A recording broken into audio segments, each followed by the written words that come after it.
ආයිබෝවන් කුඩා ආහාර ව්‍යාපාර සඳහාම වෙන්වුණු මේ ආහාර සුරක්ෂිතතාවය පිළිබඳ දැනුවත් කිරීමේ වැඩසටහනට හැමෝමම සාදරයෙන් පිළිගන්නවා. ඉතින් අපි අද කතා කරන්න යන්නේ ආහාර සුරක්ෂිතතාවයේ සම්බන්ධයෙන් පොදුවේ දකින්න ලැබෙන අභියෝග මොනවද? ඒවා ඇයි ඇති වෙන්නේ? සහ ඒවට අපිට හොයාගන්න පුළුවන් ප්‍රායෝගික ලොකු වියදමක් නැති විසඳුම් මොනවද කියන එක ගැනයි. හොඳයි. අපි මෙහෙම පටන් ගමු. Tamange ආහාර ව්‍යාපාරයට තියෙන ලොකුම තර්ජනීය මොකක්ද? ගොඩක් වෙලාවට අපේ ඔලුවට එන්නේ වෙළඳපොළ තරංගී. එහෙමත් නැත්නම් මූල්‍ය ප්‍රශ්න වගේ දේවල් නේද? හැබැයි ඇත්තටම ආහාර සුරක්ෂිත ප්‍රමිතීන්ට අනුකූල වෙන එක අන්න ඒක තමයි ව්‍යාපාරයක පැවැත්මට සමහර විට ඊට වඩා තීරණාත්මක වෙන්නේ. ඇත්තම තර්ජනේ එන්නේ පිටින් නෙවෙයි. එන්නේ ඇතුළෙන්මයි. ඒ කියන්නේ ආහාර සුරක්ෂිතතා ප්‍රමිතීන් හරියටම පිළිපදින්න බැරි වෙන එක. මේක හිතනවට වඩා බරපතලයි. මොකද පාරිභෝගික විශ්වාසය, නීතිමය ප්‍රශ්න, අන්තිමට බ්‍රෑන්ඩ් එකේ නමටම මේක කෙලින්ම බලපානවා. ඉතින් ඇයි මේ ප්‍රමිතීන් පිළිපදින එක මෙච්චර අමාරු? මොනවද මේකට තියෙන සැඟවුණු බාධක? හයි අපි දැන් බලමු පොදුවේ ගත්තම කුඩා ව්‍යාපාරවලට මුහුණ දෙන්න වෙන ප්‍රධානම බාධක ටිකක් මොනවද කියලා. පළවෙනි සහ ඇත්තටම ලොකුම අභියෝගය තමයි සම්පත් මදිකම.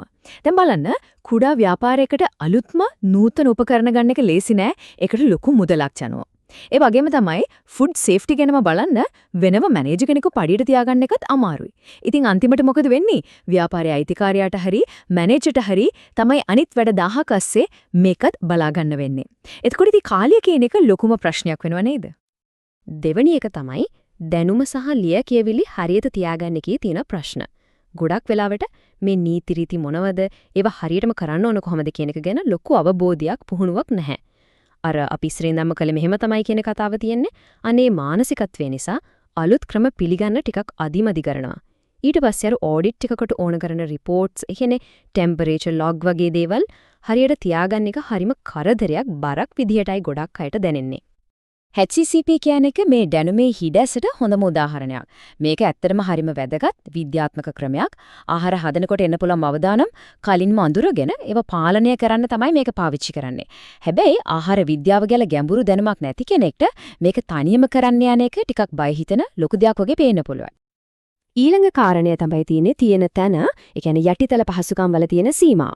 සමහර වෙලාවට ඉඩකඩ හරිම පොඩි, උපකරණ පරණයි, කුස්සිය ප්ලෑන් එක දුර්වලයි. මේ දේවල් නිසා හරස් දූෂණය, ඒ කියන්නේ ක්‍රොස් කන්ටැමිනේෂන් වගේ අවදානම් ගොඩක් වැඩි වෙනවා. හිතන්නකෝ අමු මස් මාළු තියෙන තැනයි, උයපු කෑම තියෙන තැනයි වෙන් කරන්න හරියට ඉඩක් නැත්නම් ඒක කොච්චර ලොකු ප්‍රශ්නයක්ද? ඉතින් මේව හදන්න දියුණු කරන්න යන වියදම දරා ගන්න ගොඩක් අයට අමාරුයි. හැබැයි මේ හැම දෙයකටම වඩා සමහර විට තීරණාත්මක වෙන්නේ සේවකයන්ගේ හැසිරීම සහ ආයතනයේ තියෙන සංස්කෘතිය. දැන් බලන්න මැනේජ්මන්ට් එකේ නීති කොච්චර දැම්මත් වැඩක් නැහැ. සේවකයන්ගේ පෞද්ගලික පිරිසිදුකම අඩු නම් එහෙමත් නැත්නම් ඒගොල්ලෝ නීති ගණන් ගන්නේ නැත්නම් කිසිම සිස්ටම් එකක් සාර්ථක වෙන්නේ නැහැ එතකොට. ආහාර සුරක්ෂිතතාවය කියන්නේ මගේත් වගකීමක් කියලා හැම සේවකයෙක්ටම හිතන තැනක් හදන එක තමයි වැදගත්ම දේ. හොඳයි. අපි මෙච්චර වෙලා කතා කළේ තියෙන අභියෝග ගැන. දැන් අපි බලමු මේ අභියෝග හරියට ජය ගන්න බැරි වුණොත්, ඒ කියන්නේ මේ ප්‍රමිතින් පිළිපදින්න බැරි වුණොත් ඇත්තටම මුහුණ දෙන්න වෙන අවදානම් මොනවාද කියලා. මේකේ ප්‍රතිවිපාක ඇත්තටම හිතනවට වඩා බරපතලයි. පළවෙනියටම මහජන සෞඛ්‍යයට වෙන හානිය. ආහාර විෂවීම් වගේ දේවල් නිසා මිනිස්සුන්ගේ ජීවිතත් අනතුරේ වැටෙන්න පුළුවන්. දෙවෙනියට නියාමන ආයතන වලින් දඩ ගහන්න පුළුවන්. ඒ දඩ සමහර විට ව්‍යාපාරයට දරා ගන්න බැරි තරම් ලොකු වෙන්න පුළුවන්.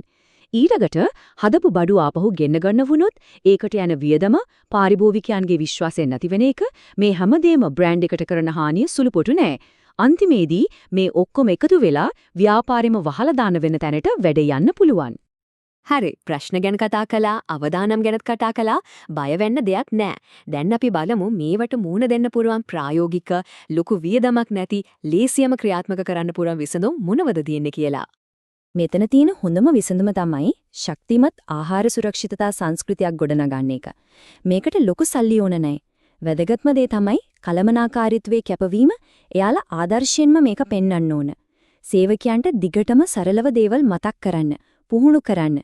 සංකීර්ණ පොත්පත් වෙනුවට ඕනම කෙනෙක්ට තේරෙන චෙක්ලිස්ට් පාවිච්චි කරන්න. දවස ගානේ දේවල් චෙක් කරන එක පුරුද්දක් කරගන්න. හැම දෙයකටම වඩා හැම සේවකයෙක්ටම මේක Tamanගේ වැඩ, Tamanගේ වගකීමක් කියන හැඟීම දෙන්න. ඒක තමයි වෙනස ඇති කරන්නේ. මේ කියමනෙන්ගේ සම්පූර්ණ අදහසම කියවෙනවා ආහාර සුරක්ෂිතතාවය කියන්නේ එක්කෙනෙක් දෙන්නෙක්ගේ වැඩක් නෙමෙයි ඒක හැමෝගෙම වගකීමක්. එහෙනම් අපි මේ කතා කරපු හැම දෙයකින්ම අපිට ඉගෙන ගන්න පුළුවන් ප්‍රධානම කරුණු මොනවද? අපි ඒ ටික එකට එකතු කරලා බලමු. අපි මතක තියාගන්න ඕන ප්‍රධානම දේවල් ටිකක් තියෙනවා. පළවෙනි එක ව්‍යාපාරයේ පොඩි උනාට ආහාර සුරක්ෂිතතාවය කියන එක කලමනාකරණය කරගන්න බැරි දෙයක් නෙවෙයි. දෙවැනියට ප්‍රශ්නයක් උනාට පස්සේ ඒක හදන්න දරන වියදමයි මහන්සියටයි වඩා ඒක වෙන්න කලින් වළක්ව ගන්න එක හැමතිස්සෙම ලාභයි ලේසියයි. තුන්වෙනියට ලොකු සංකීර්ණ සිස්ටම් ඕනේ සරල දිගටම කරගෙන යන ක්‍රමවලින් තමයි ශක්තිමත් අනුකූලතාවයක් හැදෙන්නේ.